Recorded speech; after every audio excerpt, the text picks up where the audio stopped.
এই যে বাসায় এসে বিছানার এক কোনায় পড়ে থাকি, মা একটু পরপর সামনে দিয়ে হেঁটে যায়। এটাতেও যে কি শান্তি, আশেপাশে মা আছে, এই অনুভূতিটাতেও একটা অদ্ভুত রকমের স্বস্তি কাজ করে, তাই না? আমরা আমাদের জীবনের হাজার মানুষকে ভালোবাসার কথা বললেও মাকে সাধারণত বলা হয় না, মা আমি তোমাকে অনেক ভালোবাসি। যখন এই মানুষটা পৃথিবীতে থাকবে না, তখন হয়তো তার মতো করে আমাকে কেয়ার করার মতো কেউ থাকবে না। তাই সুযোগ পেলে এই মানুষটাকে বলা উচিত, মা আমি তোমাকে অনেক ভালোবাসি, পৃথিবীর সব থেকে শ্রেষ্ঠ কথা।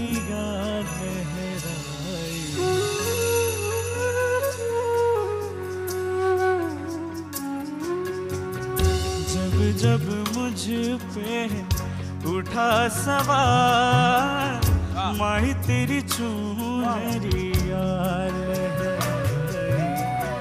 जीना जीना रे उड़ा गुलाल, माही तेरी चूनरी यार